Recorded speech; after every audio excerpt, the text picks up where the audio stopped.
I've seen some of these survivor shows on YouTube, and I was thinking, well, we all have things that we survived. Some of them didn't seem that dramatic, but others, you're surviving a plane crash or shipwreck or something like that. That seemed pretty intense. I remember things that I survived, like ruptured appendix. It burst before the doctor could get in and clean it all out. And so I was in the hospital for 9 days. I actually missed 21 days of school my junior year. Sure is nice to survive a ruptured appendix. I mean, years ago that used to kill people. And then I've had blood poisoning a couple times. Well, one time I actually went to the doctor because the red line was up past my elbow, and this was when I was a teenager, well, young teenager. And the doctor asked my mom if we had insurance, and he goes, Mom says, no, we don't have insurance. So the doctor says, well, here's some pills, keep his arm wrapped, keep it low, not high, low, so that it's just harder to flow up and over the shoulder and down into the chest cavity, and keep it heated. And, here's some pills and pray, So could go either way, so, hope you survive. In modern times, it was just like back in the frontier, You got some medicine, you sit there, you soak it, and hopefully, God willing, the poison will go out. And it did. And I survived blood poisoning twice. Now I know better to, keep the wounds clean. As a kid, I didn't. And I've survived being hit twice by cars while riding my bicycle. The first one, it wasn't really high speed. It was head on though. Guy came around a corner from a residential area into a parking lot late at night. All of a sudden there's lights in front of me. I'm bouncing off the hood, across the windshield. It's funny how big those lights are. It's just like in the movies, Except I was my own stuntman. And then there was the other time they actually caught me from the back. They were supposed to yield, but they didn't. And he's like, oh no, here we go again. And I got up, and I wasn't happy. And my shoulder was hurting. And I said, uh-oh, my shoulder's hurting. Now, is that because I actually fell on that shoulder? Because I don't remember landing. You just remember, the impact. Like, oh nuts, there's lights in the wrong place. Walk! And then I was standing up. You don't remember. I didn't remember any of it. But later in the day, I'm like, oh, my shoulder hurts.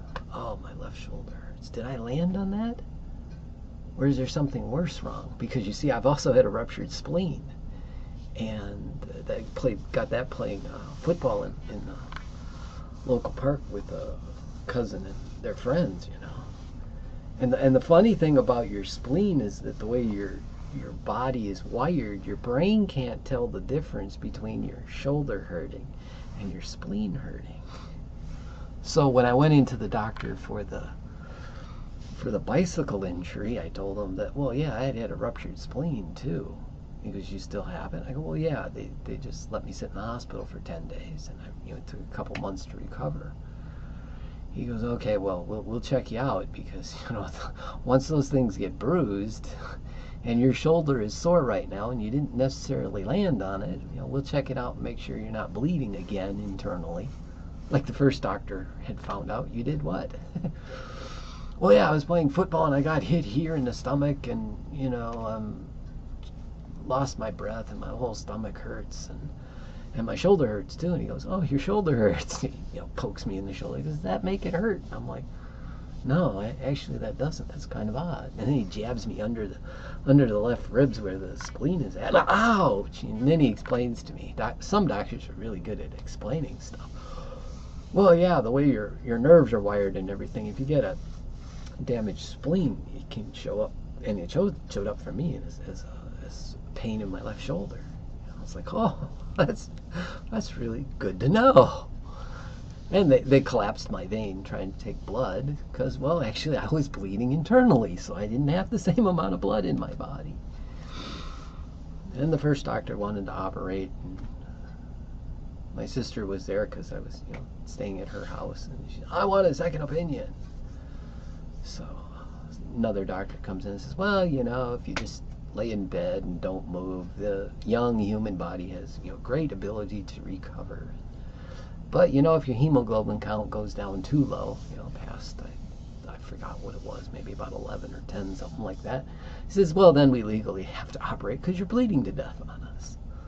And the next day the doctor walked in and says, well, you're a very, very, very fortunate or lucky young man. I said, why? He said, well, your hemoglobin count went down to that point, but then it stabilized. But I've got really, really strange memories from there because there was a woman in my room every hour, and she was drawing blood from my arm. Later, I just always referred to them as vampires because they'd come in and take a little sample of blood. But yeah, they checked me all night long. see how I was going. So I survived the ruptured spleen, and I still have my spleen, which is really good.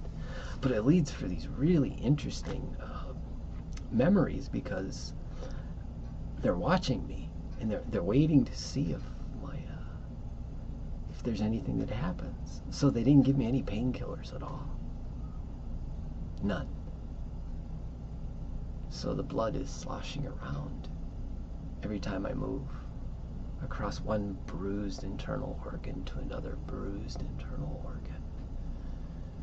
And I've heard women, describe babies kicking and the pressure and stuff like that and the joy that they have from that. I'm like, yeah.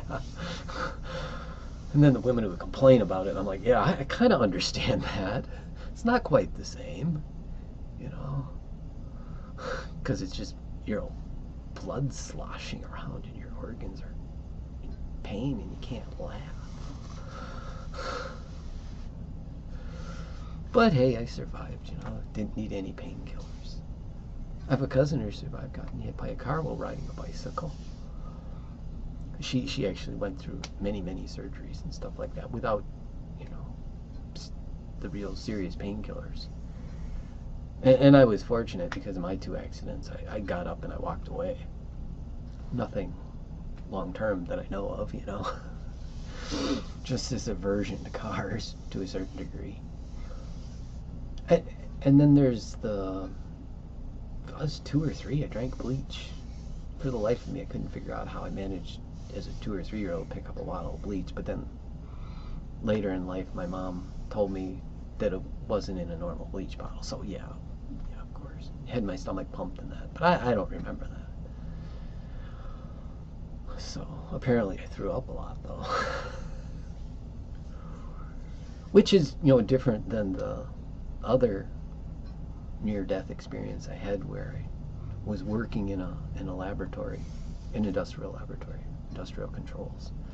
And somebody else had borrowed the heat chamber that I was using, and somebody came and says, Dale, there's something wrong with your chamber, And I'm like, what? He goes, well, there's smoke in it. And I'm like, uh-oh. And I wasn't a fireman. I didn't understand it.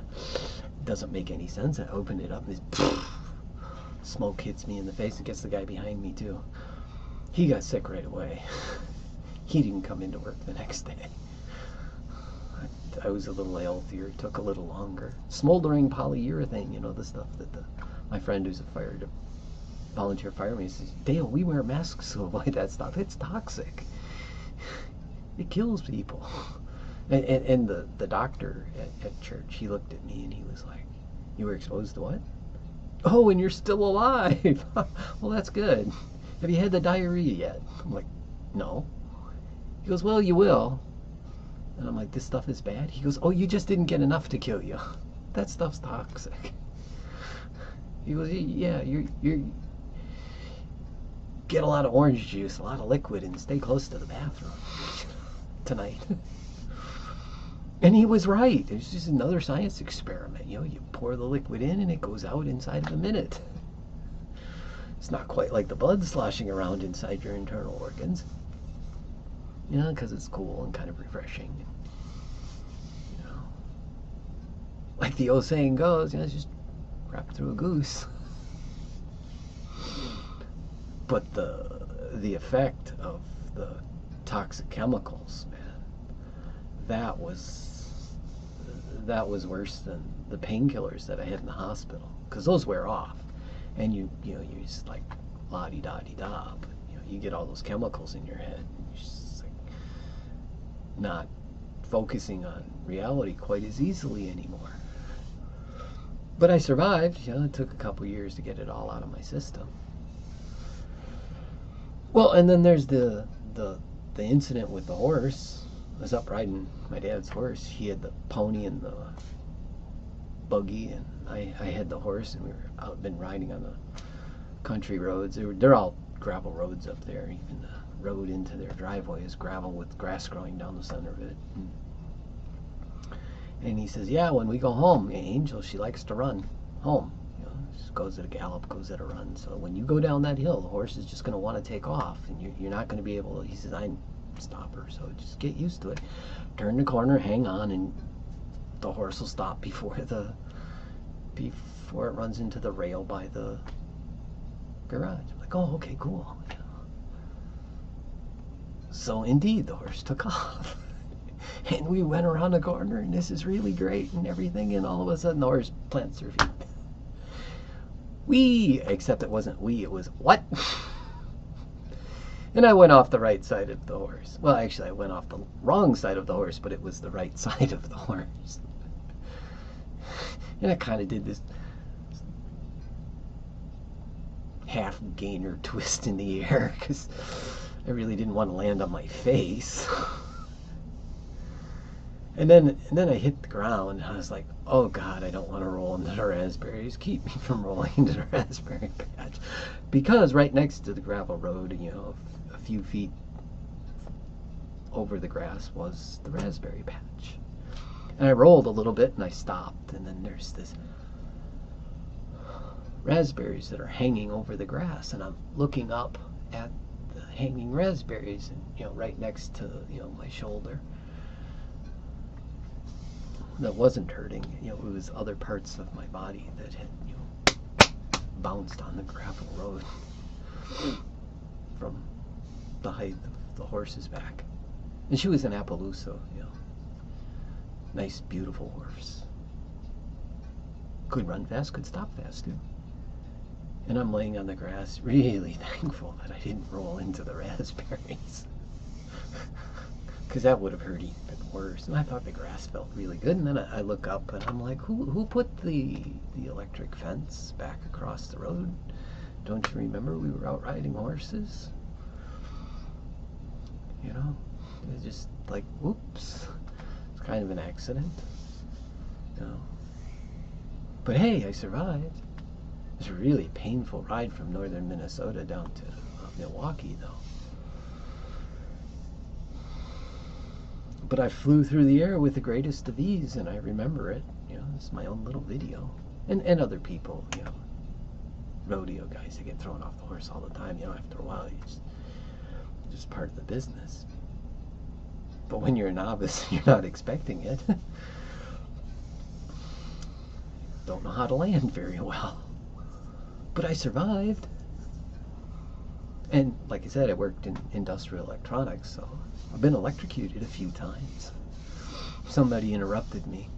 Well, granted, it wasn't like my friend who got hit by 480. It was only 230. But I survived. You know, the arm kind of twitched up a little bit. You know, somebody distracts you and you forget where you're at. And you forgot if you turn the power off or not. And it's late at night, and you know, well, the switch looks okay. You know. And, you know, in the industrial laboratory where I got the toxic poisoning, I also got shocked a couple times with 308. But they said it's plugged in here. You can just unplug it when you need to. So I did, but it was actually plugged in another place, so I went around and I unplugged it, right? Yeah, well, didn't follow the cord right, so the 308 was still there. I was like, I should know better, right? You get zapped once, that's an accident. Get zapped twice, well, that's just your own fault. But at least it didn't hurt as bad as the 230. So yeah, I've survived a few things. Had a few near misses, which, like, no pain at all. It was just my car stalled and another car came through the intersection at like 40 miles an hour, and I was just really thankful my car stalled because the other guy was blowing away the light. It's like when I was riding my bike again. I'm leaving Milwaukee on 51st Street, County Line Road. Here comes a car, and I stopped. I probably could have sped up through the stop sign and gotten across the road, but I just stopped. And I even stopped shorter than I normally did. Stopped back by the light, by the sign, and the car cut the corner. It was turning onto the street I was on, and it cut the corner so closely. I saw gravel go up in front of me, and it only missed me by a few feet. I'm like, that guy cut that corner. If there had been a car there, if I had actually been on the pavement like I had been when I was, the first time I got hit, that would have been another over the hood kind of experience, except this guy was coming down a county highway and he's probably doing 40, 50 miles an hour. Probably had to slow down to 30 to cut the corner. And I was just really thankful. Really thankful. I even said, thank God I didn't get hit again. So that's kind of surviving. And I've talked to people. I know people who've been through a whole lot more. I knew a guy in Iraq. Their place was surrounded, and he said he was going to hop across this window. And you hop across it because if they see you walk across it, they might shoot you. And just before he did, his friend called his name, and he stopped, and bullets came through the window. Even if he had hopped, he was like, oh, Dale, there's so many times I almost died over there. So it's not like that. It's not like being in combat. So we have our own, each of us have our own survivor's experience. And I've been through a little bit. And I'm still alive. And one nurse says, you've probably survived for a purpose too. We'll find out what that is.